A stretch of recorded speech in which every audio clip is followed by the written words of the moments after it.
កំពុងតែមាន4ប្រគាប្រកាសគ្នាប្រហាក់ប្រហែលគ្នានៅឡើយទេហើយក៏កំពុងតែកោះខ្លួនសម្ដៅមកទីប្រជុំរបស់ខ្លួនឥឡូវនេះទឹកទាំងពីរនេះក៏ស្ថិតនៅពាក់កណ្ដាលកងកងទី2របស់ខ្លួនហើយក៏កំពុងតែបន្ថែមមួយ4ដើម្បីយកជ័យជំនះទៅលើដៃគូប្រកួតក៏ប៉ុន្តែពេលនេះយើងពុំទាន់ឃើញថាទុកមួយណានឹងមានព្រៀបទៅលើដៃគូប្រកួតផងដែរក៏ប៉ុន្តែទោះបីជាយ៉ាងណាក្តីទុកទាំងពីរនេះបានឆ្លងផុតកងកងទី1ទី2ហើយបានកំពុងតែសម្ដៅមកលើទីប្រជុំសូមអបអរសាទរទុកទាំងពីរនេះក៏ខិតជិតដល់ទីប្រជុំរបស់ខ្លួនសូមជួយពិនិត្យនិងប្រកាសថាទុកមួយណានឹងទទួលបានជ័យជំនះទៅលើដៃគូប្រកួតប៉ុន្តែឥឡូវនេះយើងឃើញថាខ្សែទឹកខាងក្រៅ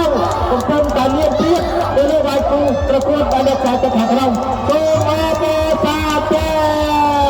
ខ្សែទឹកខាងក្រៅទទួលបានជ័យជំនះទៅលើដៃគូប្រកួតជាស្ថាពរ